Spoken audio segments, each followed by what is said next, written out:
Bonjour Elisa, Bonjour. merci beaucoup d'être avec moi aujourd'hui pour nous raconter ton histoire. Le concept de Eden Stories, c'est que d'habitude je ne connais pas le sujet de nos conversations. Aujourd'hui c'est très différent puisque c'est une association qui m'a envoyé ton profil Instagram parce que tu avais partagé une story. Tu appelais au témoignage. En tout cas, j'ai eu l'impression que tu avais besoin et l'envie aussi de raconter ton histoire. Donc aujourd'hui tu es là pour ça. Alors, on va parler de ton petit garçon. Oui. Mais avant tout, je te laisse te présenter, s'il te plaît. Du coup, moi, je m'appelle Elisa, j'ai 30 ans. Et du coup, je suis maman du petit Mathia qui a maintenant 6 mois et 19 jours. Depuis 8 ans, je suis en couple avec Alexandre, voilà, avec qui, voilà, c'est un peu tout, c'est mon meilleur ami, mon confident, voilà, enfin, on fait vraiment le couple idéal, entre guillemets, pour moi, quoi. Voilà, Ouais. c'est tout pour moi, quoi. Comment vous êtes rencontrés tous les deux? Eh ben, c'était un 13 juillet. C'était à la fête Bal des Pompiers, tu sais. D'accord. Ok. Voilà, et du coup, moi, je dansais avec mes potes, et puis il a débarqué en disant, ah bah tiens, t'es de cette ville, et moi, un peu comme ça, bah non, qu'est-ce que tu fais là, quoi? Pourquoi tu viens me parler? Et puis au final, on a échangé nos Facebook, et puis on a discuté, et de fil en aiguille, comme ça, en fait, voilà, on a sympathisé. Et puis en fait, je pense que sans attendre quoi que ce soit, ça se fait naturellement. Mhm. Et puis au bout de 8 ans, c'est toujours aussi naturel. Wow. 8 ans déjà. Ouais. Donc comment votre relation a commencé à ce fameux bal des pompiers et ensuite vous avez très vite partagé votre vie ensemble. Vous avez commencé à avoir des projets. Ouais, en fait, lui, il est dans la restauration, donc moi, avec des horaires plutôt classiques, on se croisait, on se voyait pas souvent les week-ends et tout ça. Et en fait, moi, je lui ai dit, voilà, on a tous les deux un boulot, maintenant, faut, voilà, qu'on emménage ensemble. D'accord. Donc, au bout d'un an et demi, on a pris un appart, on a emménagé ensemble, et puis au bout d'un an, on a dit, ouais, c'est bon, let's go, on achète, quoi. C'est vrai. Trop bien. Du coup, on a acheté une petite maison. Ok. Ça a été chien. Voilà, donc la suite logique, c'était un bébé, quoi. Ah ouais, vous avez parlé de bébé après ça, vous avez vite parlé d'enfant? Ouais, dès le début, en fait, on s'est dit, est-ce que tous les deux, on est partants pour avoir un enfant? Mhm. Et vu que c'était dans nos projets à tous les deux, on a dit, ok, on Ah oui, continue. pourquoi pas. Voilà, quoi. Très bien. Comment ça s'est passé alors pour est-ce que tu es tombée enceinte facilement, rapidement? En fait, le projet s'est installé, on y avait déjà parlé depuis un moment. Et puis, c'est vrai qu'à un moment donné, on s'est dit, bon, allez, on va commencer parce qu'on sait jamais si ça prend du temps. Voilà, et finalement, après un mois, sur ma contraception, je tombe enceinte. Wow. Super vite. Ouais, super vite. Donc, Trop bien. hyper peur. Enfin, on a eu peur. Hyper content aussi. Et en fait, tout un mélange d'émotions. Ouais. Tu vois, ça y est, c'est là, alors qu'on pensait que ça allait être long, et finalement, ouais, je pense que on s'est dit, c'est le signe du destin, quoi. C'est Bien qu'en sûr. fait, on est fait l'un pour l'autre, et que voilà, c'est le bébé de l'amour qui va arriver, quoi. Trop mignon. Comment se sont passés alors les premiers mois? Est-ce que tu as été malade? Est-ce que tu as eu des symptômes de grossesse? Écoute, le premier mois, moi je savais pas que j'étais enceinte. On a repris le sport, donc en fait on fait de la boxe. Ok. Boxe anglaise. Donc on a repris en septembre, voilà, comme une année classique, quoi, et tout. Même je me rappelle une séance, je suis tu tapes dans le ventre et tout. Non. Oh, c'est vrai. Je me suis dit vas-y, à fond cette année, on se donne, ouais, grave. Et puis après à un moment donné, je me suis dit c'est bizarre, quoi, j'ai du retard. Et puis voilà, après le test, j'ai dit bon j'arrête la boxe. On va arrêter parce que c'est voilà. Donc quand tu as appris que tu étais enceinte, tu l'étais déjà depuis Un mois et demi. Un mois et demi, oui, d'accord. Ouais. Donc en fait, je savais pas, les 3 premiers mois ça allait. Ouais. Et puis après, j'ai commencé à avoir des petites nausées, mais Ah ouais, ça arrive après. Ouais. Après le premier trimestre du coup. à la fin du premier, ouais. Ok. À la fin du premier. Et en fait, le soir, tu rentres du boulot et t'as ton chéri qui te parle, tiens, elle se fait une petite fondue de poireaux et tout. Et moi, ça me donne envie de vomir. C'était Ah, c'est marrant, t'as vécu ça Ouais, je suis après, quoi. Après le premier Ouais. trimestre, Bah, je c'est pense rare. qu'une fois que mon Mm. cerveau a conscientisé que j'étais enceinte, Exactement. je crois que bah du coup mon corps s'est exprimé. C'est ça. C'est dit, c'est bon, je peux tout lâcher. Ouais, c'est ça. Ok. Alors, ces premières échographies, ces premiers instants aussi, où on apprivoise un petit peu le fait qu'on va devenir parent dans quelques Ouais. mois. Ah bah ça fait drôle. Ouais. C'est parce qu'on se dit c'est nous, enfin c'est moi, je porte un bébé. Enfin c'est puis à chaque écho c'est plein d'émotions parce qu'on se dit il y a un petit cœur qui bat au fond Ouais. de nous. Enfin et puis ouais en y allant sereinement quoi. On se dit il est là. Bah Ouais, c'est ça qu'il y est, va être vous là, quoi. étiez prêts à Ouais. l'accueillir. Ouais, on s'est dit c'est bon là, je pense qu'on va vraiment être parents. Vous avez préparé son arrivée, sa chambre, Ouais, toutes ces choses-là. ouais, on a fait une belle petite chambre gris clair avec des petites étoiles, des petites lunes. Voilà, on a fait un petit cocon quoi, enfin tout douillet qu'on voulait vraiment, des petits vêtements. On a vraiment vraiment fait avec vraiment minutie quand on s'est dit Ouais. voilà il va arriver, on veut que ça soit parfait. D'accord. Surtout moi qui suis un peu dans le contrôle. Je suis quelqu'un qui aime beaucoup tout anticiper, tout contrôler. D'accord. Donc ça c'est intéressant. Très bien. Pour la suite. Voilà pour la suite. Et en fait, je sentais que mon chéri était à fond quoi. Comme moi, enfin Ça fait du bien de ressentir ça. ouais, vraiment à prendre son rôle à cœur Ouais. tout de suite. Ok. Donc ça c'est chouette. Et pour le sexe, alors, vous aviez voulu savoir si ça allait être une Oui. fille ou un garçon? Oui, moi je l'ai senti dès le début. C'est vrai? Ouais, c'est en fait il y a mon instinct qui a parlé tout de suite et qui a senti que c'était un garçon. Wow. Et du coup à l'écho, donc la gynécologue elle a dit bah c'est un garçon. Et je dis bah je m'en doutais. Je savais. Je savais. Ouais, C'était évident pour toi. c'était évident. Ouais. Nous on s'en fichait en fait. Ce qui comptait c'est que qu'il grandisse bien, qu'il aille bien. Bien sûr. Voilà, c'était le reste. Ah ouais. Peu importe. Et alors, une grossesse, t'as été malade jusqu'au bout ou tu... Non, après, sais. en fait, j'ai de l'hypertension. Ah. Et par rapport à mon travail, c'était pas vraiment compatible. Donc, Ok. Tu faisais quoi? je suis éducatrice spécialisée. Ah. Ça aussi, c'est intéressant. Ah oui. Donc, tu travailles avec des enfants? Des enfants handicapés. D'accord. Ouais.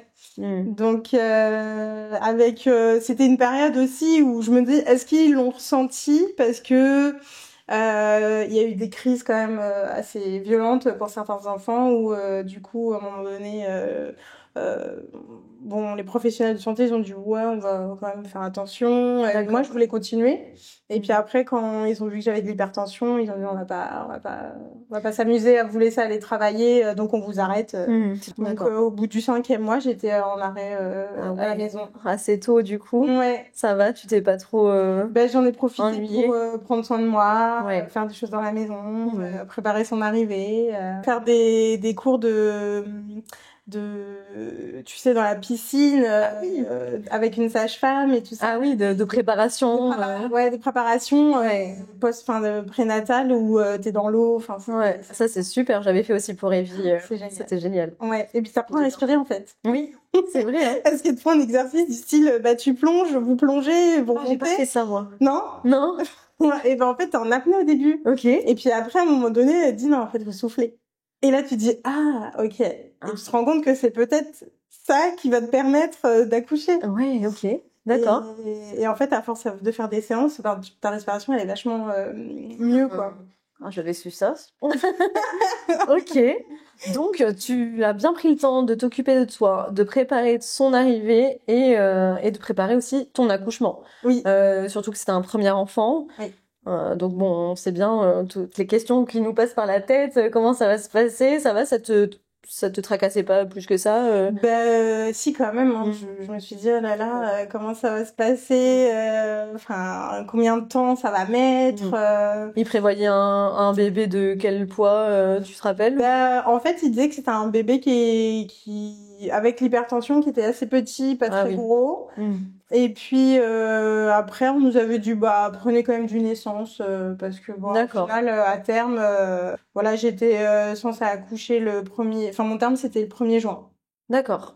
Voilà. Et alors donc, ce Donc fameux jour où ce fameux tu as jour. dû partir à la maternité, qu'est-ce qui s'est passé? Ça, en fait, le matin, donc avec mon hypertension, j'étais très contrôlée. Donc toutes les semaines, j'avais un monitoring. Et donc je pars voir ma sage-femme, elle me fait un monito, et puis elle me dit ça me plaît pas trop. Bon, ça, je m'inquiète pas, mais je préfère que vous alliez aux urgences, quoi. Donc ça, c'était le matin. Donc je me dis bon, encore une fois, comme d'hab, j'y vais, mais bon, ils vont me renvoyer chez moi, quoi, parce que c'était pas la première fois. T'étais à combien là de semaines? J'étais à 34 semaines, Ok. plus 6. D'accord. Ah ouais.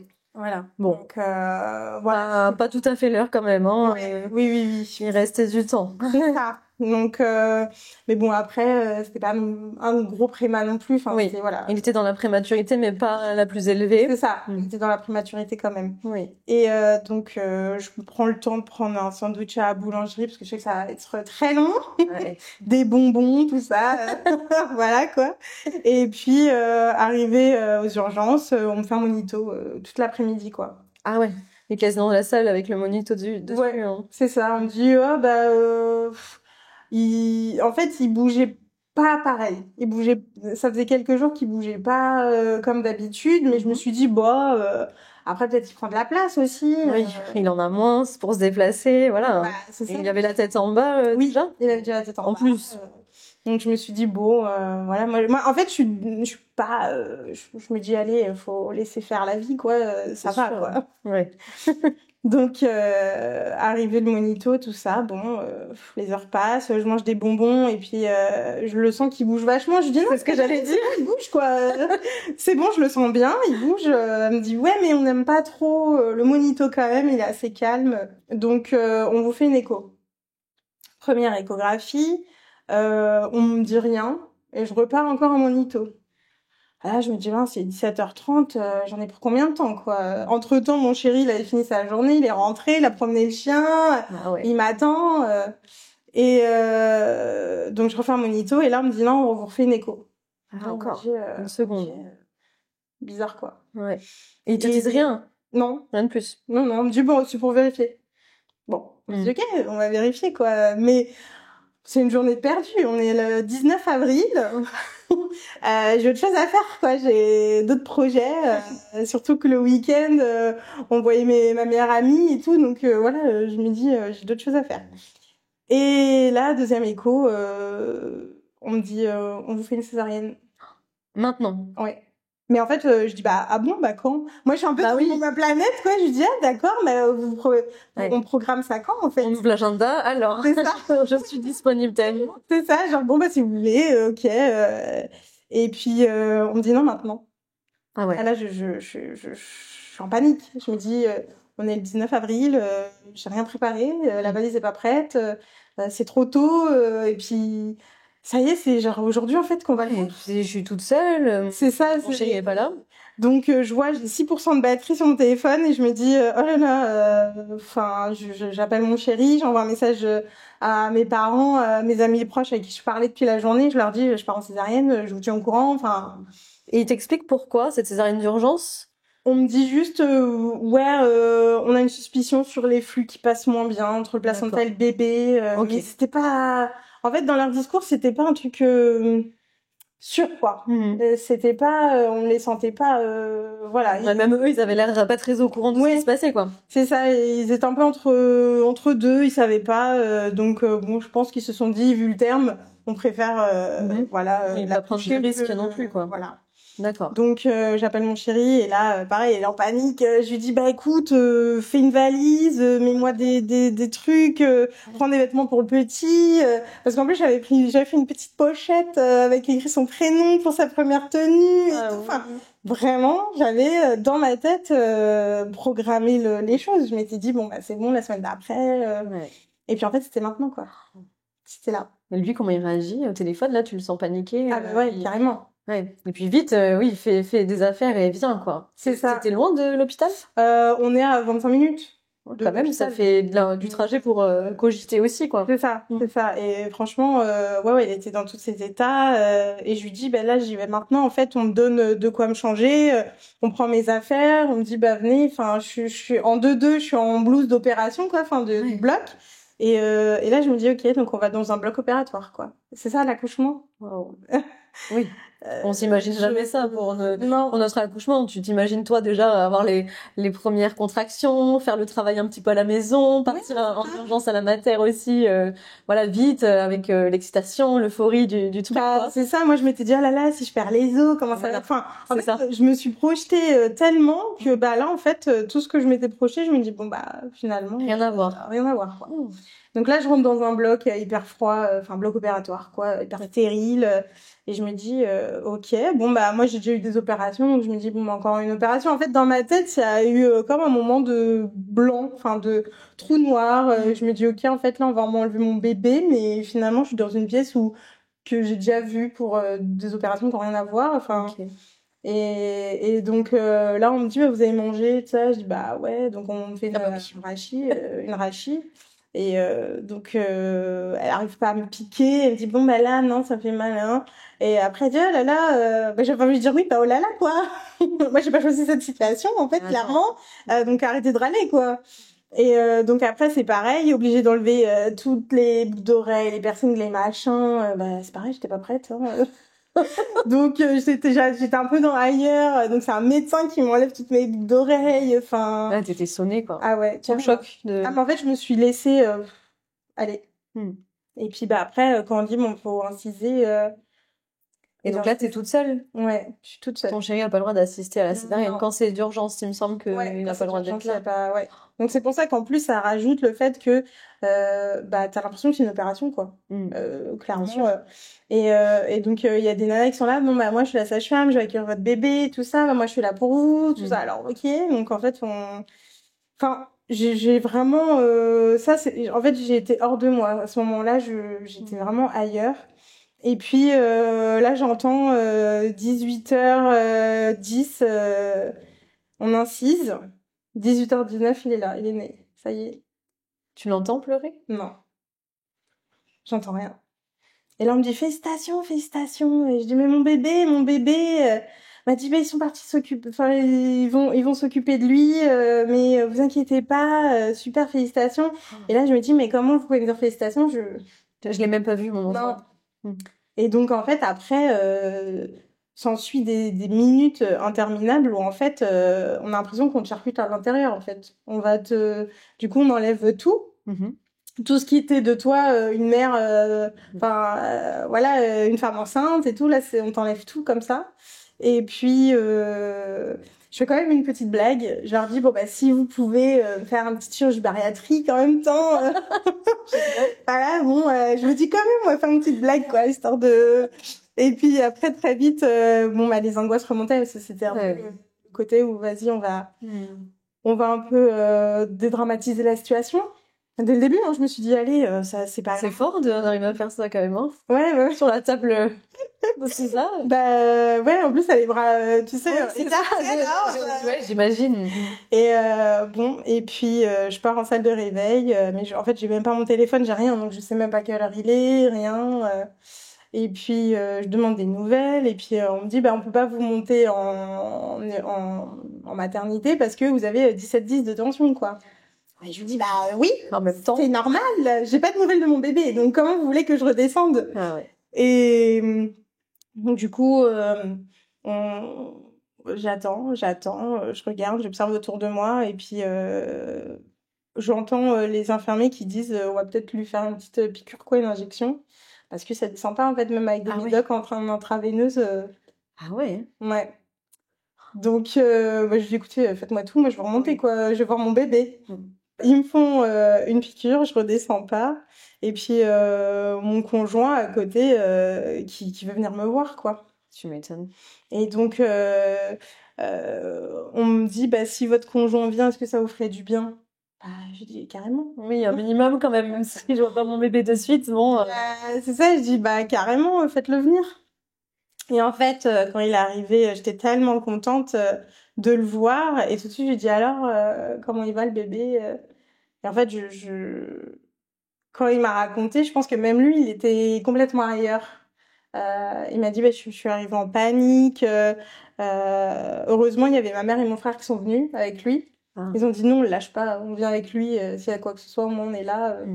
Et franchement, enfin, ma famille, elles sont hyper, vraiment, enfin, on peut vraiment compter sur eux et heureusement qu'ils sont là, vraiment. C'est bien, c'est important d'être entouré. Ouais, tellement. Mm. Et donc en fait, il me dit, mais fou quoi, j'arrive, je comprends pas ce qui se passe. Il y a des médecins qui sont autour de mon bébé et il me dit, on me dit de rentrer. Après, on me dit non, non, attendez. Et là, en fait, son cerveau, il a fait demi-tour, il a dit, ok, il y a un truc qui va pas. De suite, il a associé ça, il y a un problème. Ouais, ouais. Et donc, après, les médecins me disent, bah si, vous pouvez venir, prenez-le en photo. Et puis, bon, on l'emmène. Et en fait, à ce moment-là, il était déjà en réanimation néonatale. D'accord. Donc il a pu le voir quand même un tout petit peu, Ouais. rapidement. Oui. Il a vu qu'il était éveillé ou il était comment Ben, il était quand même bleu. Ouais. Ah oui. Ouais, il était quand même pas très coloré de peau. Hein. Ouais. Et à un moment donné, à force de l'aspirer, il a un peu pleuré. Ok. Et en fait, une fois que les résultats du cordon sont arrivés, tout ce qui est lactate, etc., enfin leurs critères, en fait, ils trouvaient que c'était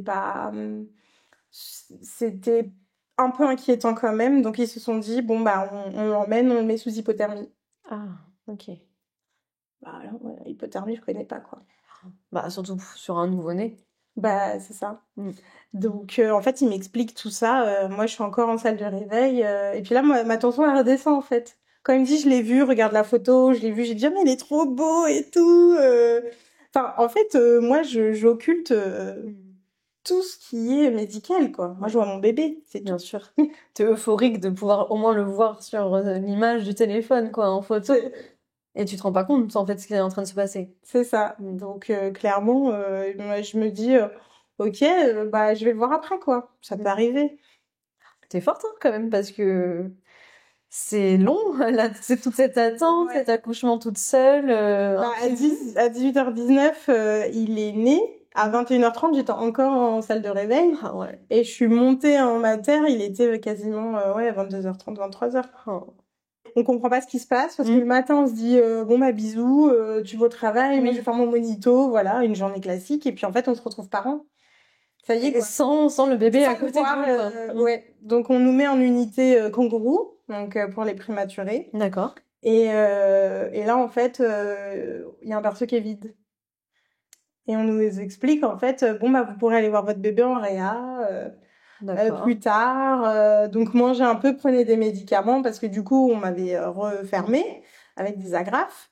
Donc, mais moi, j'avais envie de voir mon bébé, donc agrafe ou pas, je m'en fiche, je me lève, quoi. Bien sûr. Donc, elle m'a dit, non, mais attendez, quand même, un petit peu. Donc, on a attendu quand même 1h30 du matin pour pouvoir aller en réanimation. Wow. Et tout ce temps-là, en fait...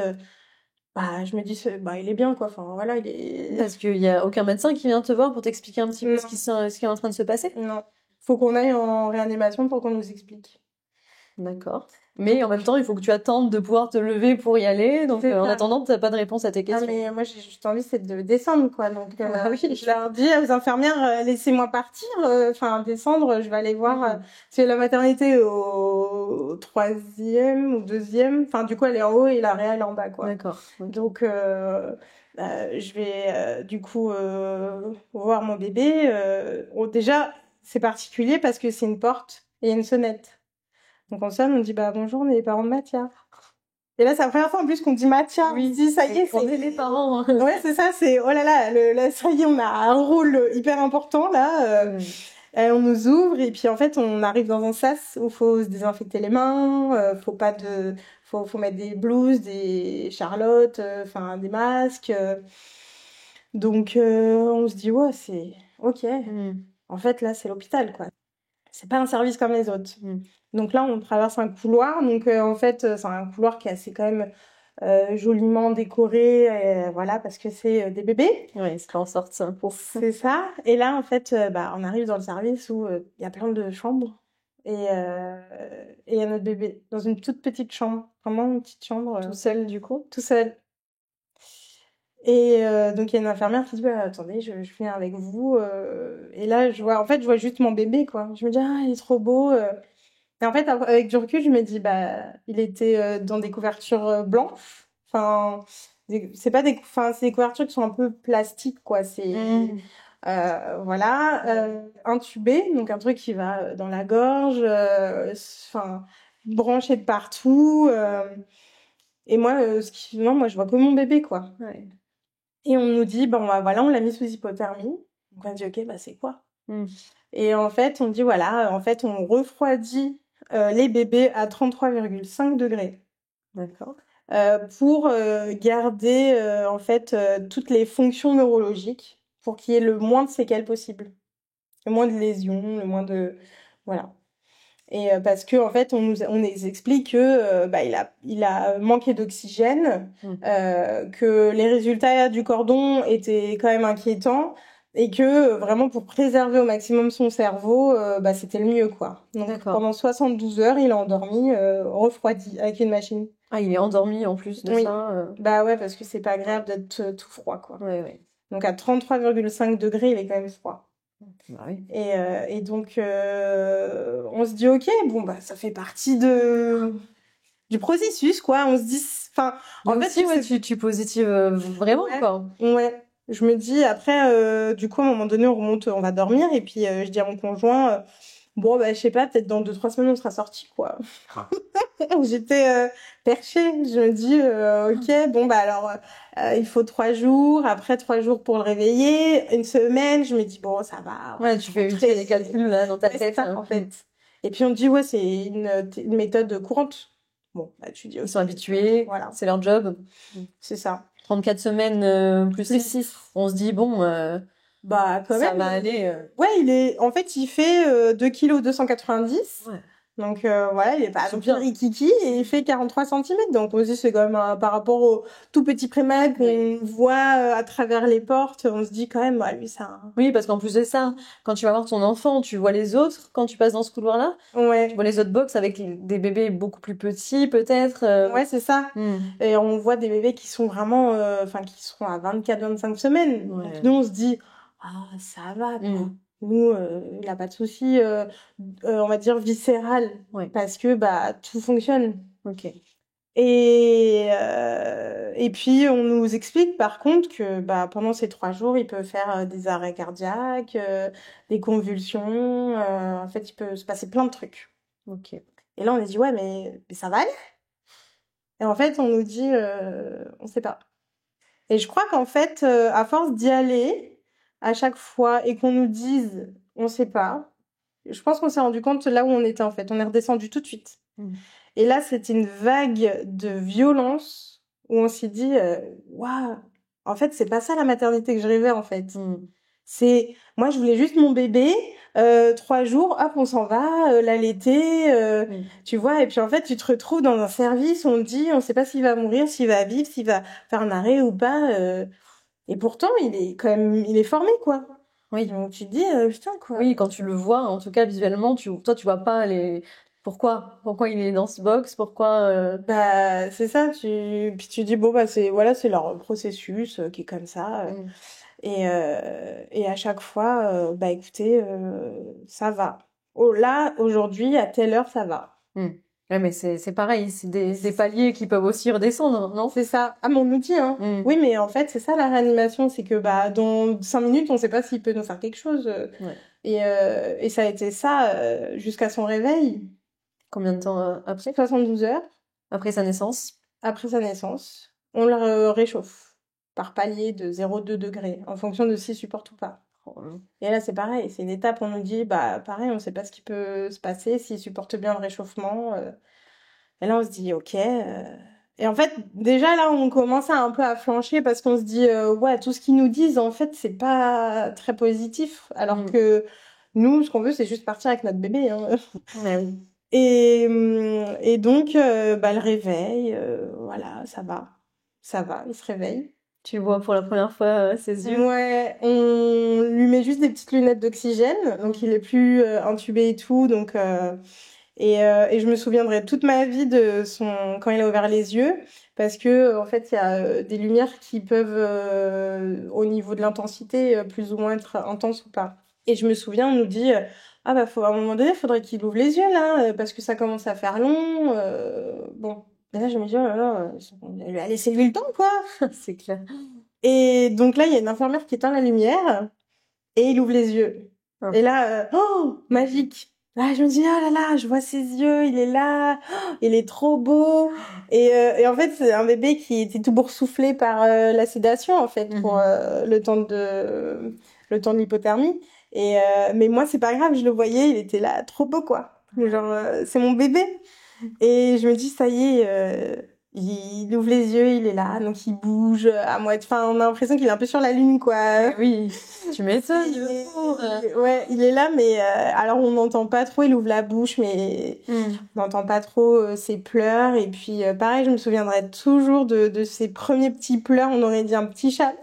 Tu vois, ça faisait un peu De nouveau-né, ouais. Et bah, jusqu'à ce qu'on l'entende vraiment, et là on se dit, ok, bon bah en fait non, il a des vraies cordes vocales. Et puis, après, pareil, on nous dit, bon, la totote, il en veut pas et tout. On a dit, bah, attendez, laissez-lui le temps. Enfin, en fait, à chaque fois, c'était, enfin, nous, on se disait, mais laissez-lui le temps d'atterrir. Déjà, il a pas voulu être là un 19 avril. Il a pas voulu être en réa, intubé, refroidi, enfin. Ouais. Mais bon, c'est leur processus. En fait, nous, on fait confiance aux médecins. On n'y connaît rien. T'es un peu obligé aussi, tu vois. Tu peux pas faire confiance qu'à ton instinct, puisque t'es encore dans le milieu médical et que t'as juste envie que ça aille vite et bien pour lui. C'est ça. Et en fait, il y a aussi ce côté où tu te dis, on est des parents, mais c'est tellement médicalisé que, en fait, c'est ton bébé, mais ça l'est pas. Oui, tu te sens pas légitime peut-être aussi. Exactement. Ouais, exactement. En fait, c'est le bébé des médecins, quoi. Là, tu le laisses intégralement au médecin, on lui change pas la couche, rien, parce que il est branché de partout. Donc, vraiment, on s'est dit, bon, bah, voilà, nous, on vient, on le voit, et puis c'est tout. C'est tout. Donc, après, au fur et à mesure, on nous a laissé un peu prendre notre place aussi, mais c'est pareil, toi, t'oses pas, parce que t'as peur de débrancher un truc, t'as peur de lui faire mal, enfin, tu vois, c'est... Et puis après, en fait, plusieurs jours se passent, on le trouve bien quand on est là. Et pareil, un jour, ils font, en fait, toutes les 2 heures, ils font des check-ups de sa, un peu de son état de santé, quoi, la tension, le diabète. Ouais, toutes les 2 heures. Ouais. Ah ouais, donc on le pique pour voir le diabète. Alors il avait un peu de tension, du diabète, donc ils essayaient de réguler tout ça en même temps. Okay. Et donc il y a un soir une infirmière qui arrive et qui dit bon bah tu vas prendre la totote le temps que je te fasse les petits trucs, enfin parce que c'est les petites piqûres et tout ça. Et puis on lui dit bah non il prend pas trop la tétine. Elle m'a dit oh bah attendez. Elle sort une petite pipette de sucre là de glucose, elle lui met et là première fois qu'on voit Mathia qui tète une tétine quoi, hyper franco au taquet tu vois. Et là on se dit ah mais il tète en fait, génial, on était trop contents. Bah oui, c'était une action vive quand même. Ouais c'est la première fois que tu le voyais comme ça. C'est ça ouais, en fait je me dis mais en fait il fait des trucs ce bébé quoi, c'est on le découvre. En fait tous les jours on le découvre un petit peu plus. Et mais à la fois tous les jours en fait on est hyper inquiet de savoir comment ça va arriver, enfin comment ça va aller dans 1 heure, dans 2 heures. Parce que là vous passez j'imagine tout votre temps à l'hôpital. C'est ça. Avec lui, auprès de lui. Et en fait quand bah du coup en maternité quand ils ont appris la situation ils nous ont dit vous restez tant que vous voulez. Bon après il y avait quand même une limite. Mais normalement au bout de 4 jours je pouvais sortir. Là on a dit bon voilà si vous voulez rester plus longtemps. Et moi j'étais tellement dans ma bulle que je disais à mon conjoint je peux pas sortir, j'ai besoin d'être là quoi tous les jours à l'heure que je veux, parce que ce qui est bien aussi en réanimation c'est qu'en fait en tant que parent on peut y aller H24 jour et nuit. Et je sais que mon conjoint il a eu des angoisses la nuit qui a fait que des fois à 3-4 heures du matin il me disait faut que j'aille voir Mathia. Ah ouais. Et donc il descendait, il allait le voir Et du coup, moi, je me suis dit, oh là là, c'est qu'il y a un truc, je sais pas, il a senti qu'il y avait quelque chose. À l'instinct. Puis en fait, il remontait et puis il me dit, non, ça va, ça va. J'ai juste besoin d'être avec lui. Et là, franchement, mon chéri, il a été tellement là. Vraiment, à dormir par terre pendant 6 jours. Ah ouais. Ouais. Donc, vous avez aménagé, quoi, pris possession de cette chambre C'est ça. à la mater. On avait nos petites courses, voilà. Et puis même lui, du coup, quand on est enceinte, on veut pas manger de charcuterie, de fromage. Ouais. Donc il m'avait fait plaisir, il m'avait ramené, voilà, un beau petit plateau. Enfin, vraiment, il a été d'une écoute et d'une patience. Ouais, il arrivait à avoir quand même des attentions envers toi, malgré tous les soucis là qu'il y avait Ouais. à l'étage en dessous, quoi. Ouais. Donc, en fait, on passe 6 jours comme ça, un peu dans notre bulle, quoi. Ouais. Et du coup, des fois, on descendait à la cafétéria et en fait, le monde, je me dis non, je peux pas, j'ai besoin d'être dans ma bulle. Voilà, toute seule. Dans la chambre, il n'y avait pas de télé, mais en fait, voilà, je passais mon temps toute À seule. attendre. Ouais. Et en fait, là, on se rend compte que, non, peut-être qu'on repartira pas dans 2 semaines, ni dans 3, quoi. Ça avait l'air plus long. Et donc, je dis à mon conjoint, écoute, on rentre. On rentre parce que je pense que là, tu vois,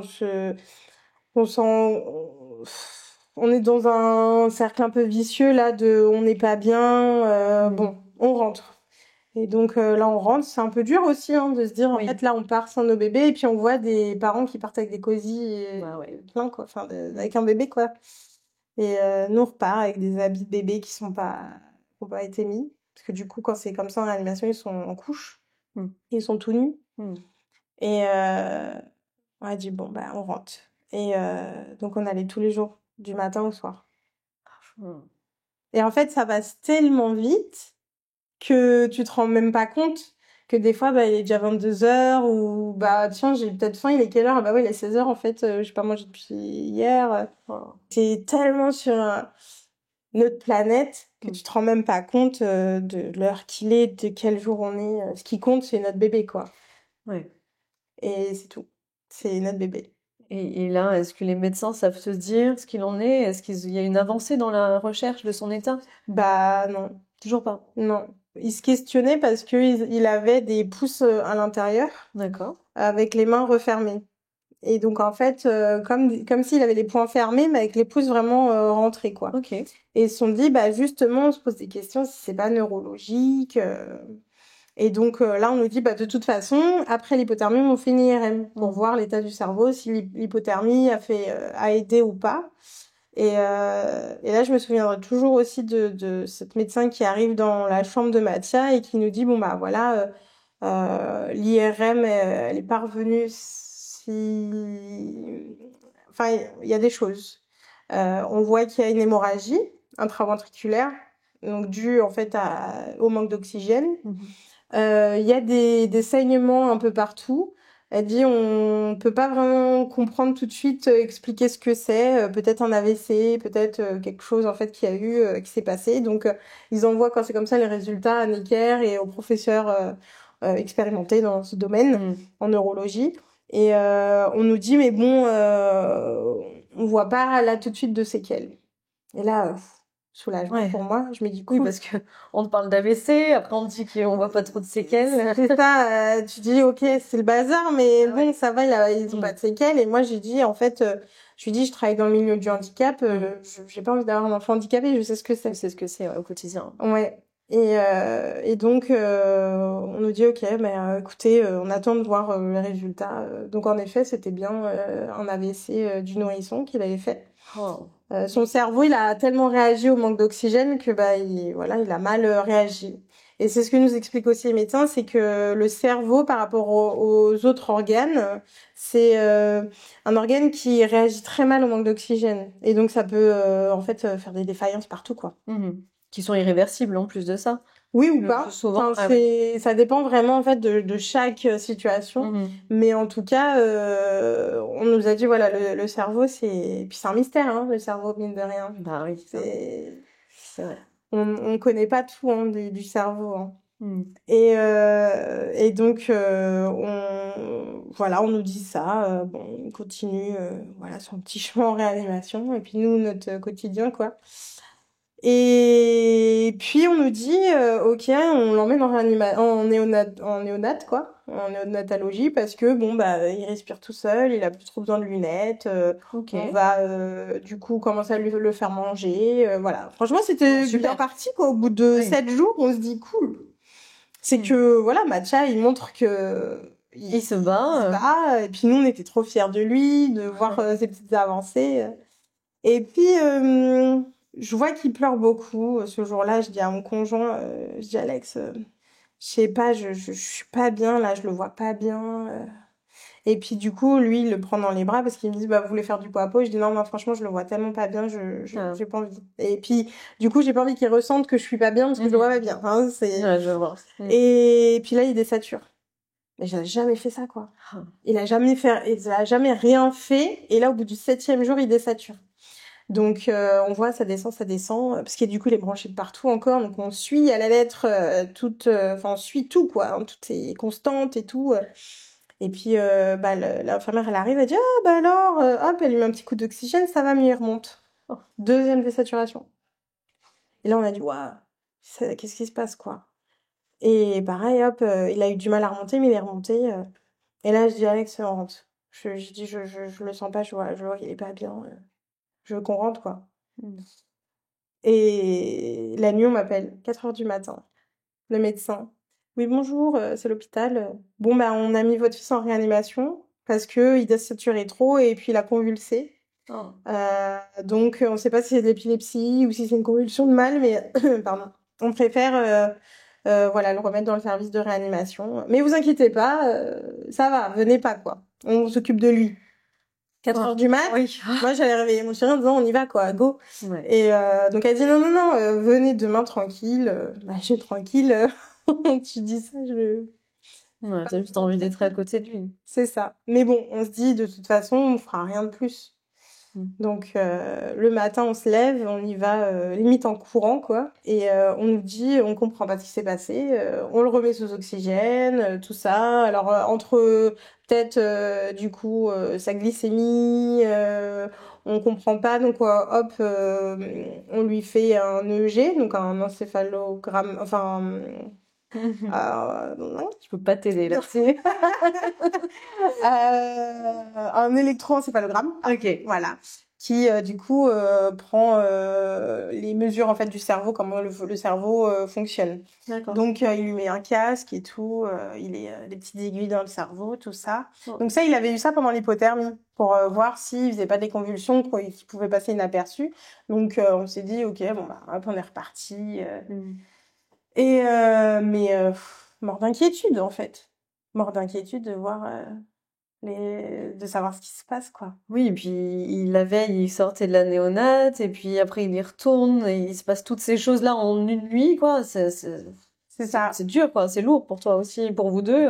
Bah, et je pensais franchement qu'on allait vers du positif. C'est ça. Donc nous on était trop contents et puis mais je m'en doutais en fait au fond de moi intérieurement. T'avais un instinct. Ouais. Encore ce petit instinct maternel qui me dit Ouais, c'est pas fini. ouais, Hmm. aujourd'hui ça allait pas et je le sentais. Donc bon, il repart en réanimation, on lui remet de l'oxygène, finalement on lui enlève vite parce qu'il respire tout seul. Et puis on dit bon, on va refaire un IRM parce qu'on comprend pas ce qui se passe. Ok. Et on va lui refaire des examens, etc. Pour comprendre. Donc là on nous dit bah en effet il a fait de la fièvre, il a un petit staphylocoque, mais vous inquiétez pas c'est rien, on traite. Oh, hein. Bah je lui dis oui mais bon quand même on est en réanimation, c'est censé être hyper propre, hyper stérile. On nous dit il fait un staphylocoque. Il y a des choses qui sont passées à l'as en fait et on comprend pas quoi. Personne ne comprend, même les médecins clairement. Et donc on est dans le flou. Et là on se dit mais ça va durer combien de temps? Ouais. Donc, bah, c'est pas grave, on revient tous les jours, on est là tous les jours. Et puis, on nous dit, c'est bon, l'IRM est programmé. Et donc,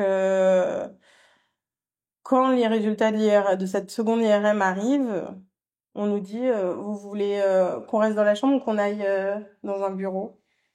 Bah là, j'ai dit non, on va dans un bureau parce que Mathia, je pense qu'il a assez entendu de choses comme ça. Et là, je me dis, ok, ça sent pas bon, quoi. Hmm. Et là, on nous explique en fait que son cerveau, il n'y a rien qui va dans son cerveau. Il y a des séquelles partout. Il y a des kystes partout, ce qu'ils appellent des leucomalacies. Et en fait, c'est un kyste qui est nécrosé, quoi. C'est une partie du cerveau qui est nécrosée. Mais en fait, il y en a partout. On nous dit qu'il y a une hydrocéphalie. Donc en fait, c'est les ventricules, il y a de l'eau en fait qui gonfle au fur et à mesure. Et en fait, ça fait du coup les bébés qui ont des grosses têtes. D'accord. Et on nous dit, mais l'hydrocéphalie, ça peut se résorber avec une dérivation faite par un neurochirurgien, etc. Mais au vu de la situation neurologique de votre enfant, on n'en fera pas. Alors on se dit, ah bon? Et là, on se dit, ok. Donc ça veut dire quoi concrètement, quoi? C'est ça. On a dit, ok. Donc, on a dit, il n'y a rien qui va, rien. Et on nous dit son pronostic vital est engagé vraiment là. Alors on s'est dit attendez. Et nous, en fait depuis le début ça allait plus ou moins et là en fait on nous a dit non ça va plus du tout il va mourir et en fait on tombe des nues. On se dit ouais c'est pas ce qu'on voulait quoi c'est juste on voulait un bébé notre petit bébé d'amour quoi à tous les deux et en fait on nous dit va mourir. Mais et on se dit bon bah ok donc on continue tu vois en fait c'est qu'il y a des jours où il se passe rien on nous dit ça et puis en fait bon bah on continue à aller en réanimation à le voir tous les jours à profiter de lui puis on voit qu'il est de plus en plus éveillé en plus donc en plus de ça tu vois bah en fait on est là on profite de tous les petits moments on arrive à c'est ça qui est incroyable, c'est que le médecin là te dit que voilà, il t'annonce les nouvelles qui sont terribles à entendre en plus en tant que parent, et ils te disent clairement que là il va mourir, c'est tes mots, et en fait il te dit quoi? C'est quoi la prochaine étape? Parce que ok il va mourir, mais là il est branché, tu dis qu'il s'éveille de plus en plus, que tu vois toi en tout cas en tant que parent que il y a de l'éveil, puis il est là. Oui, il est là, tu le vois dans ses yeux qu'il y a quelque chose, il y a une activité. Donc en fait, il continue à faire encore des examens, à le surveiller, voilà, c'est et puis en fait, je pense que aussi mon cerveau, il y a des choses pour lesquelles tu vois, j'ai aussi des trous noirs donc il y a des choses peut-être que des choses où je suis pas précise mais peut-être parce que tu vois, j'occulte un peu quoi. Oui. Mais donc à un moment donné, tu vois, on est là, on attend et on dit bah écoutez, on veut un deuxième avis en fait. Parce que vous nous dites tout ça, mais nous on voit qu'il est éveillé, donc et donc c'est dur à croire. Bah c'est ça, et on a un rendez-vous à Necker avec un professeur qui est chef de la réa néonate de Necker. Ok. Et on leur dit nous on veut ramener Mathia pour qu'il le voie, parce que entre ce qu'on nous dit, c'est pas possible. Et là, mon conjoint, il m'a dit, je t'en veux d'avoir voulu ce deuxième avis parce que ça nous a encore plus mis le couteau dans la plaie, en fait. Donc il le voit, il dit oui, en effet, c'est vrai que quand on le voit, c'est un bébé qui tout à fait, qui semble classique, en fait. Il dit oui, par contre, au niveau de ses mouvements, etc., du fait qu'il regarde pas forcément dans les yeux, il dit on voit qu'il y a quelque chose. Et là, il nous sort l'IRM et il dit, voyez là, le cerveau, et ben, tout ce que vous voyez, c'est tout ce qui va pas. Il n'y a pas un endroit qui va. Dans tout le cerveau. Dans tout le cerveau. Et on lui dit, bah ok, bah c'est quoi son espérance de vie? Et il dit, ah non, mais il va vivre, hein. Mais il sera polyhandicapé, une vie de souffrance. Il dit, vous serez ici, nous on enlève la sonde, parce qu'il a une petite sonde nasogastrique pour manger. Vu qu'il mange pas par la bouche, il boit pas par la bouche et on nous dit bah moi vous serez ici, on enlève la sonde et puis voilà il part tranquille quoi. Et là elle m'a fait pardon. Et puis je me suis effondrée en pleurs, j'ai dit non, le rôle de parent pour un nourrisson quand on a un bébé c'est de l'alimenter, de le nourrir et là vous nous dites on arrête de l'alimenter. Déjà qu'il est alimenté un peu superficiellement par des et on nous a dit bah oui parce que de toute façon c'est une vie de souffrance, il fera rien, voilà, enfin ça sera entre guillemets un légume quoi. Et nous on veut pas y croire. Et donc c'est à toi d'en décider aussi, il faut que vous en discutiez tous les deux dans votre couple. Et en fait là on se dit on fait quoi? Et, euh, et puis, en fait, on revient de quoi à l'hôpital où on était. Et ils continuent à lui faire des examens au niveau du cerveau, etc. Des ETF, ce qu'ils appellent. Donc, c'est une écho du cerveau, en fait, une échographie. Au niveau de la fontanelle, du coup, ils voient tout ce qui se passe. Ok. Et en fait, on nous dit, bon, bah voilà, on a fait deux échos. Et en fait, là, l'eau qu'il y a dans son cerveau prend de plus en plus de place. Malheureusement, son cerveau se dégrade. Elle dit, on comprend pas pourquoi, mais là, son cerveau se dégrade de plus en plus et malheureusement, c'est fini, quoi. En 24 heures, son cerveau, il s'est tellement dégradé parce que l'eau a pris tellement d'ampleur que, bah, là, malheureusement, c'est ce qu'on appelle un engagement. En fait, bah, l'eau part dans le tronc cérébral et, en fait, arrête toutes les fonctions vitales. D'accord. Et on nous a dit, on comprend pas pourquoi. Et là, avec mon conjoint, on s'est regardé, on a dit, ok, bah, on se prépare à la mort de notre enfant. Et clairement, c'était le deuil, tu vois. Ça, c'était le plus dur, en fait. Oui, j'imagine très bien. Pardon. T'excuses surtout pas. Je dis que j'ai pas pleuré, En même temps, mais c'est normal. Et en fait, le deuil de son enfant, de devoir l'enterrer, tu sais, de faire la cérémonie. Du coup, tu t'imagines le cercueil, tu dis, bah, moi, je veux pas qu'on soit tous en noir parce que c'est pas l'idée, on est tellement trop joyeux. Et puis, en fait, c'était aussi nous, notre façon d'être en réa, tu vois. On arrivait, on disait bonjour avec un grand sourire, on ramenait des bonbons, on rigolait. Et en fait, en réa, on nous disait, mais ils sont dans le déni, ces parents, parce qu'ils sont toujours joyeux. Je dis, mais c'est nous, en fait, on est comme ça. Ouais. Et là, on a dit, mais on peut pas imaginer et on peut pas concevoir. Moi, je me suis dit, attends, mais je vais arriver dans un magasin funéraire, là, et dire, bon, bah voilà, on va enterrer notre bébé. Quel cercueil choisir? J'ai dit, non, je suis pas en capacité de choisir, quoi. Je peux pas. Et ça m'a vraiment trotté. Et du coup, on a vu la psychologue du service qui nous a aidé en fait à. Et je leur ai dit, mais moi, il est là encore. Tant qu'il est pas mort. Ouais. Tu peux pas envisager On peut pas. de choisir un cercueil, de préparer une cérémonie et toutes ces choses-là. Ouais, c'est ça. Moi, j'ai dit, non, je conçois pas la mort alors que là, il y a la vie, quoi. Toi, t'avais de l'espoir tant qu'il y avait de la vie, Ouais, tant qu'il était là, c'est ça. t'avais cet espoir. Et en fait, avec mon conjoint, on a dit, non, mais en fait, c'est la vie par la vie. Tant qu'il est là, nous, on a dit, on veut le laisser faire tranquillement son chemin. Si c'est 2 semaines, un mois, bah on le laisse parce Son que rythme. on nous a proposé aussi en fait de tout arrêter, de le sédater et on a dit mais si vous nous dites qu'il souffre énormément, qu'on voit qu'il souffre, oui, on le sédate, on veut pas qu'il souffre. Mais en fait, il est là, il découvre, il observe de partout, il aime être avec nous. Ouais. Donc en fait, on a dit non mais juste on le laisse, c'est lui qui décide. Et du coup, on a pris ce parti. On leur a dit bah écoutez, ok, il va mourir, mais laissez-le. Laissez-le mourir. Mais par contre, ouais, on nous dit faut lui donner un peu de morphine parce qu'il souffre un petit peu. Enfin, il souffre. Donc en fait, on a commencé l'introduction de la morphine. Et suite à ça, bah, en fait, les jours se passent et en fait, on voit pas de changement. Il reste sur cette. Ouais, il est là, quoi. Ouais, il est là, il fait sa vie. Même, il y a des journées, en fait, où on le passe, il n'est pas scopé, en fait. Il n'est pas branché pour les constantes. On arrive à faire du tapis par terre. On arrive à... Enfin, tu vois, il passe des journées avec les infirmières du service. Enfin, voilà. Parce que, en fait, on nous dit, bon, bah, là, on arrête les soins. Clairement, on arrête les soins parce que, bah... Vu que tout va mal, bah en fait juste on lui donne à manger et puis c'est tout parce que nous c'était aussi notre condition, c'est-à-dire il part mais quand lui il aura décidé on va pas la faire non plus quoi. Ouais.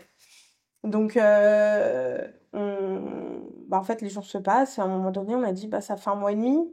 Pendant 1 mois et demi ça a duré. Ouais, bah en fait 1 mois et demi depuis qu'il est né. Oui, mais quand même. Mais franchement à un moment donné on a dit on veut rentrer à la maison quoi. Ouais.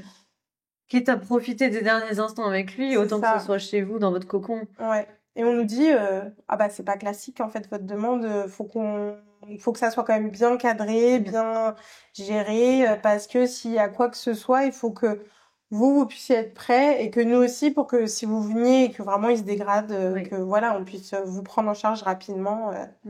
Donc ça a pris une bonne semaine avant de se faire. Et en fait, au fond de moi, mais je lui dis, mais attendez, au fond de moi, mon instinct de maman, et j'ai dit à Alex, hein, je lui dis, c'est pas pour tout de suite. Ah ouais. Parce que au final, je me suis dit, attends, stop, c'est qui la mère, c'est moi. Et mon instinct, depuis le début, tu vois, il me trompe pas. Et là, je me dis, mais alors attends, mon instinct là, il me dit, c'est pas tout de suite, c'est pas son heure là. Donc on nous dit, oui, il va mourir, machin, il sera, peu importe. Au final, notre force, c'était qu'il est là.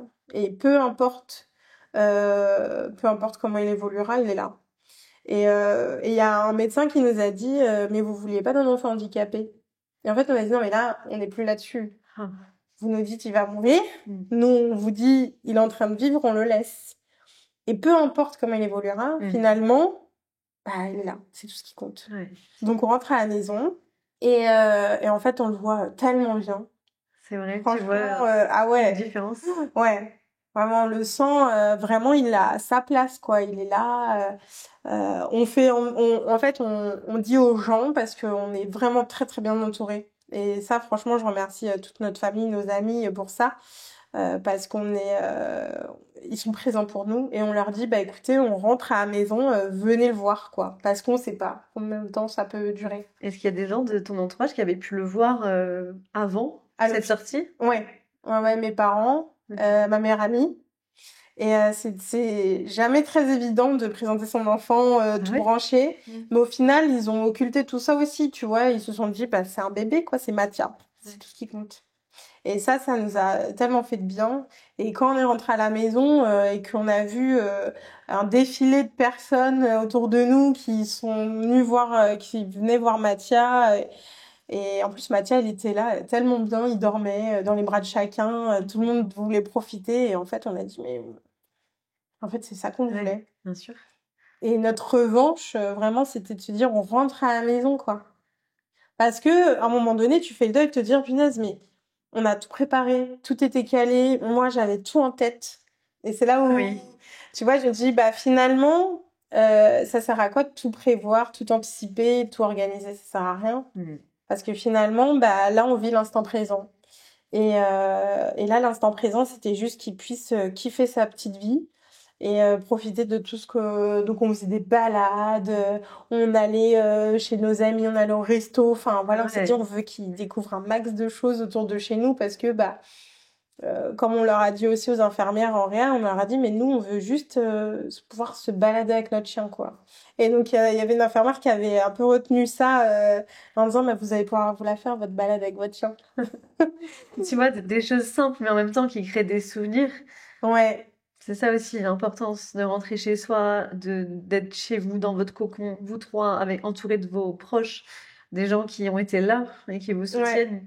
C'est ça aussi. Et en fait, et c'est ça qui fait la vie. Et donc, à un moment donné, on a dit, bon, bah là, on va se calmer, quoi. On peut pas venir tous les jours, hein, parce que maintenant, on est fatigués, hein. Et puis, en fait, les mois défilent. Et on retourne à l'hôpital parce qu'ils voulaient quand même voir l'évolution de Mathia. Et un mois après qu'on soit rentré à la maison, donc on fait le rendez-vous, elle nous dit, ah bah oui, il pleure beaucoup, il souffre, on augmente la morphine. On dit, ok, on augmente, pas de souci. Mais il pleure qu'avec vous. En fait, on leur a dit, mais chez nous, il va bien, en fait. Il est très bien, il pleure pas. Il pleurait pas plus que ça. Non. Après, c'est vrai que c'est un bébé qui était quand même très sensible, qui était quand même, je pense, douloureux, mais de par tout son vécu, tu vois, son corps, tu sentais fallait qu'il soit plus à l'aise, plus confortable avec son corps. Donc on a dit, ok, on augmente la morphine. Et puis on nous dit, bon, bah, vous êtes quand même conscient il vit artificiellement de par son alimentation, en fait, de sa sonde. Oui, mais c'est dur à imaginer, puisque son petit cœur, il bat quand même, tout seul. Il n'est pas branché à des machines pour tout ça. Bah, c'est ce qu'on lui a dit. On a dit, mais il n'est pas branché. Elle a dit, bah oui, mais c'est tout comme, en fait. Bah, je lui dis, alors là, je lui ai dit, alors attendez, là, ça m'a remonté. Là, j'ai dit, là, je sors les griffes. J'ai dit, là, je suis la mère de Mathia. Je m'affirme. Je suis quelqu'un qui m'affirme et qui dit les choses. Et donc, c'est pas parce que c'est un médecin que j'ai pas à lui dire. Et là, je lui ai dit, alors écoutez, si vous ne nourrissez plus votre enfant, il se nourrira pas tout seul. Donc, forcément, alors oui, nous, c'est pas le biberon. Même si il boit un peu au biberon quand même, mais pas assez pour s'alimenter, tu vois. On lui a dit, mais enfin, non, il a le droit de vivre, quoi. Et puis, on sent qu'il est bien, qu'il a envie d'être là, quoi. Et donc, en fait, on voyait qu'on n'était pas d'accord. Et on lui a dit, écoutez, si on n'est pas d'accord, eh ben, si il n'y a pas d'obligation à ce qu'on vienne vous voir pour des consultations fréquentes, on arrête. Et nous, on va trouver ailleurs nos professionnels de santé qui vont suivre Mathia. Donc, elle nous dit, bon, moi, je vais voir en collégialité si tout le monde est d'accord. Et en fait, on nous appelle, on dit, ok, c'est bon. Enfin, voilà, quoi, on arrête. Après, elle dit, voilà, si vraiment, mais on est là pour vous. Si on voit que ça se dégrade, vous pouvez revenir. J'ai dit, ok. Et en fait, on trouve une neuropédiatre en libéral, on trouve un pédiatre en libéral, on trouve, voilà, on a une hospitalisation à domicile, donc avec des professionnels qui viennent voir Mathia tous les jours. Et elles nous ont vraiment aidés. Elles nous ont trouvé un kiné aussi qui est super, qui a l'habitude des enfants atypiques, comme je dis, avec des particularités. Oui. Une psychomotricienne. Enfin, vraiment, ça a été une équipe qui nous ont vraiment aidés à trouver en fait les professionnels autour de nous. Et on a forgé vraiment autour de Mathia une vraie équipe, quoi. Et donc, nous, ça nous suffisait, clairement. Voilà, ça nous suffisait. Et est-ce qu'il devait pas y avoir d'autres IRM pour voir dans son cerveau ce qui se passait, s'il y avait une évolution? Est-ce que c'était possible de ça? Ben, en fait, vu qu'on était toujours dans l'arrêt des soins, parce qu'on savait pas, on nous disait quand même, ça peut quand même toujours arriver.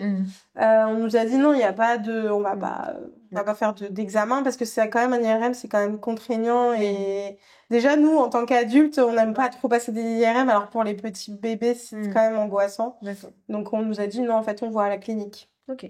Donc voilà, et puis en fait les jours passent, les mois passent, et là les médecins qu'on voit de l'extérieur, ils nous disent non mais en fait, ok, l'IRM il est comme ça, mais là ce qui est le plus important c'est Mathia, comment il est aujourd'hui. Et elle dit eh ben il est très étonnant cet enfant parce qu'il est là, il a envie de vivre, il se donne. Alors oui, avec des difficultés. Oui, boire au biberon c'est compliqué, mais il essaye. Il boit la moitié de son biberon. Ben voilà, c'est pas grave, on fait le reste par la sonde. Et, et c'est pareil, même le kiné, il dit mais en fait on voit qu'il donne en fait. Et l'amour des parents, c'est ce qui lui permet de toujours vouloir être là et de vouloir C'est un vivre. moteur aussi pour lui, Ouais. je pense. Ouais. Sûr, de le voir avec cette niaque et cette envie de le voir avancer. Ah mais carrément, donc en juillet on est parti avec mes parents à la mer parce que j'ai dit faut qu'ils voient la mer. Bon alors c'était un peu sport parce qu'il pleurait quand même beaucoup la nuit. Ah ouais. Ouais, oui. Mais non c'était, enfin vraiment pour nous c'était mais voilà on va vivre, on veut vivre comme des parents avec un bébé quoi. Juste ça, on en a marre des médecins, on en a marre de nous dire des choses et qu'il se passe rien. En fait, on le laisse. On lui fait confiance. Au fond de nous, et moi j'ai dit à mon conjoint, je lui dis, c'est pas maintenant, je te le répète, c'est pas maintenant. Et tout ce qui se passera, c'est pas grave parce que nous, on veut aucun regret. Ouais. Et jusqu'à présent, tu vois, il a 6 mois et quelques, on n'a aucun regret. Et aujourd'hui, on n'est plus dans un projet de fin de vie. On est plus dans un projet classique, mais avec quand même des restrictions. C'est-à-dire que s'il se dégrade, on veut pas non plus prolonger sa vie pour qu'il souffre trop, en fait. Mais ça, j'imagine que vous en avez discuté énormément tous les deux et que Oui. vous avez dû passer par ces conversations-là aussi. Ah bah, bien sûr. Parce qu'en fait, par amour de ton enfant, tu fais tout.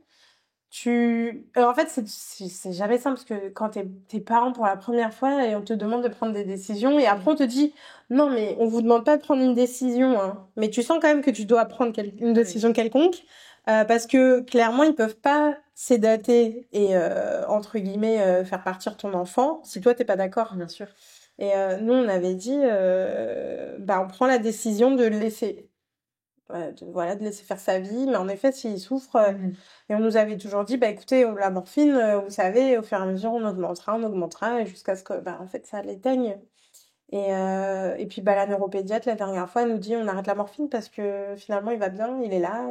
J'allais te demander justement. On a arrêté, on a arrêté la morphine, mais parce que, à un moment donné, il a passé le cap où il rigole, il sourit, il est hyper éveillé. Alors oui, il fixe pas forcément dans les yeux, donc on sait pas trop ce qu'il voit. Oui, il manque un peu de tonus parce que, au niveau de sa colonne vertébrale, il manque un peu de muscles. Mais il est là. Et en fait, c'est tout ce qui compte. Et vous partagez des moments tous les trois. Ah, tellement. Et chaque moment, même toute simple, tu vois, encore ce matin, il se lève dans son lit, il rigole. Juste ça, je me dis, ah, c'est trop bien, quand il se réveille, il est là, il sourit. Ouais. Quand tu lui parles, il rigole, Enfin non, c'est top. Et en fait, c'est tous ces petits moments-là que, des fois, on se rend pas forcément compte parce que ça fait partie du quotidien, mais pour nous, en fait, ça fait partie de chaque petit souvenir qu'on a de lui. Bien sûr. Et n'importe quelle sera l'issue, parce qu'après on nous dit oui, il va grandir avec un handicap. Alors on nous avait dit polyhandicap, légumes, etc. Maintenant on nous dit ah bon, on n'est plus sûr de son avenir. Par contre on nous dit oui, il y aura des handicaps, peut-être des retards. On sait pas, on peut pas vous dire. Ouais. Mais c'est sûr qu'il y aura quelque chose parce qu'on part d'un cerveau quand même qui tout va mal. Oui, très endommagé quand même. Très endommagé, on peut pas non plus, voilà. Mais au final, on s'en fiche. Et puis, tu as toujours envie d'avoir de l'espoir et d'y croire, puisque, comme tu disais, il a plus de 6 mois aujourd'hui. Ouais. Et tu regardes 6 mois en arrière. Ah si tu avais laissé les médecins, si tu n'avais pas écouté ton instinct de maman, voilà. C'est ça. En fait, tu serais pas là aujourd'hui. Je pense que c'est tellement une leçon de vie, que ça soit pour nous en tant que couple, parce que on est encore plus soudés aujourd'hui. Et c'est ça qui est beau. C'est que on est là l'un pour l'autre, on s'écoute vraiment et on a toujours ces moments d'amoureux, quoi. Tu vois, des fois, tu es dans le quotidien de la vie de parents, etc. En fait, nous, non, on se dit, ok, Mathia, il est là, on l'aime. Et des fois, on se permet on se fait des câlins et des bisous avec Mathia, c'est pas grave, mais on est là le soir, on se fait des câlins parce qu'on a envie. Et vraiment, c'est une leçon de vie qui nous a fait comprendre que la vie, en fait, on peut pas la mener comme on veut. Des fois, c'est tellement aléatoire que faut juste vivre, c'est tout. Et lui, c'est notre plus belle leçon de vie. Et voilà, c'est une résilience, c'est tout parce que c'est un amour qui est tellement fort qu'en fait, t'es prêt à tout. C'est beau. Parce que c'est vrai que c'est un énorme message d'espoir que tu nous récites là, de par ton parcours, enfin votre parcours, hein, tous les trois, parce que là, vous êtes clairement une team là-dedans. C'est ça hein, qu'on entend. Et encore une fois, dans le couple aussi. Tu vois, on a quand même un petit peu parlé d'Alex, mais lui, il a dû vivre aussi ça avec d'autres appréhensions que toi.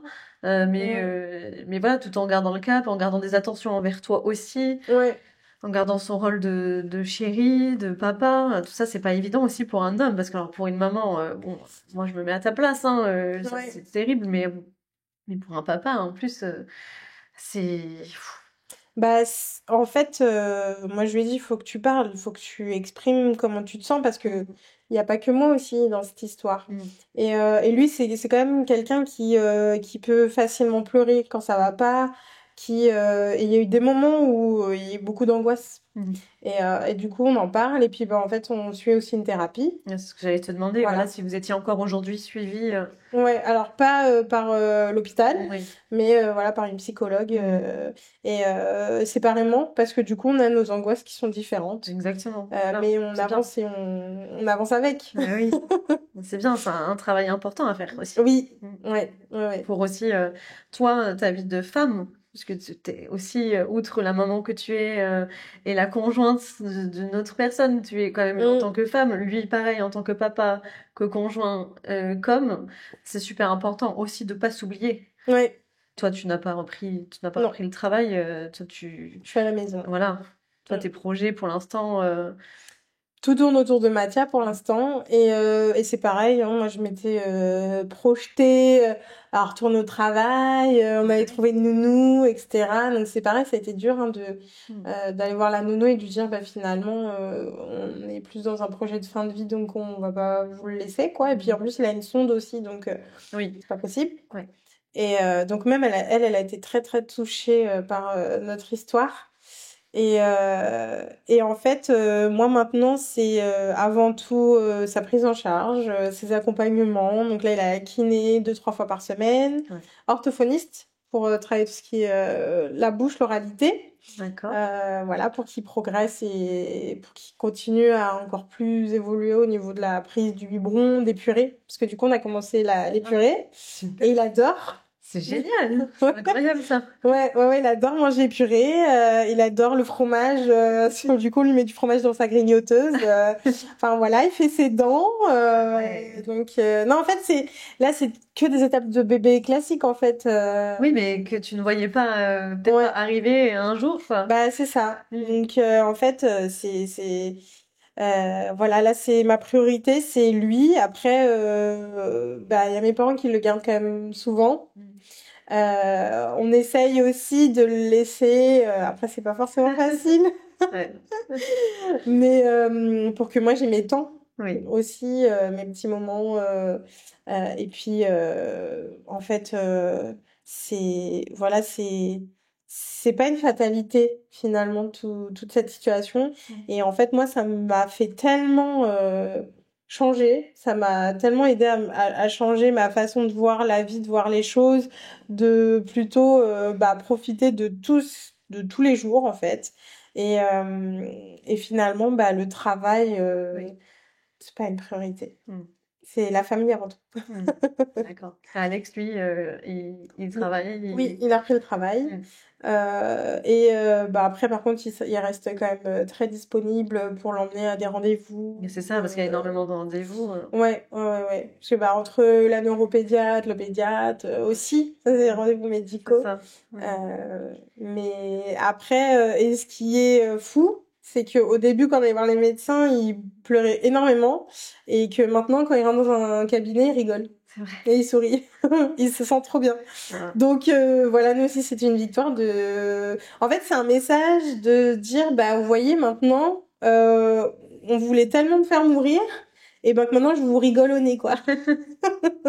Ça, c'est moi, je suis là, et on a toujours été tellement dans le positif et dans vouloir continuer à vivre avec lui. Dans l'accompagnement positif, ouais. Ouais. C'est vrai. Hein. C'est Et ce qui ressort. ouais, bah c'est tout ce qu'on a envie de faire partager et parce qu'on s'est senti très seul dans cette situation mine de rien, bah, que ce soit sur les réseaux ou on n'a pas beaucoup trouvé de parents qui ont vécu la même chose que nous. Donc il y a eu une maman, la maman de Charlie d'ailleurs, que je remercie d'avoir été là et d'être toujours là pour nous.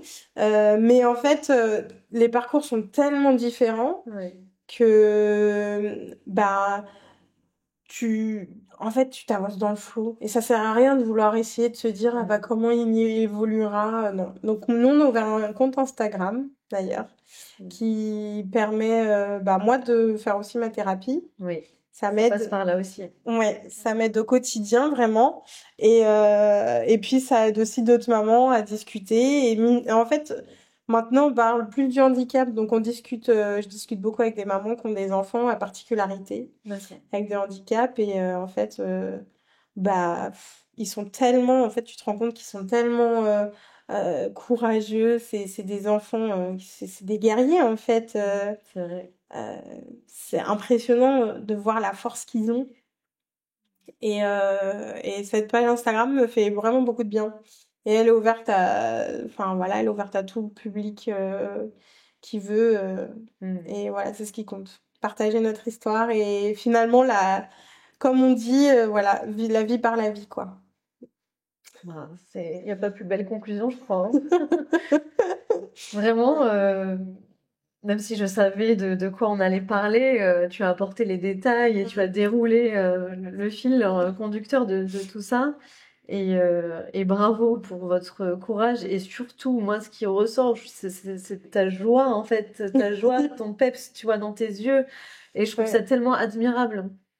Et quand, alors je connais pas Alex, mais quand j'entends parler de lui à travers votre histoire, je l'imagine en fait à côté de toi c'est ça en fait, vous êtes vraiment une team et ce que vous dégagez, c'est merveilleux.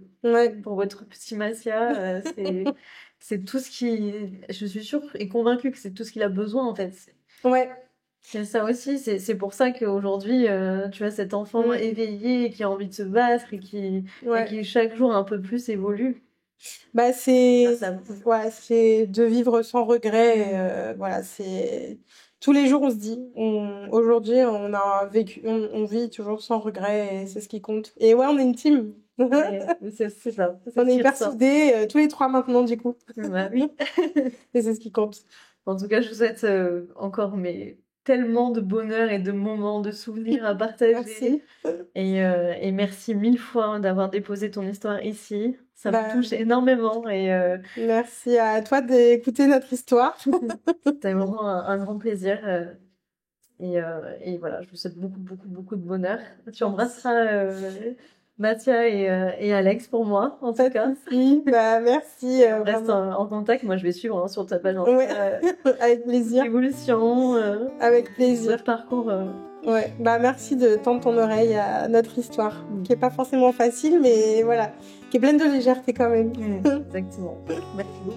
Merci à toi.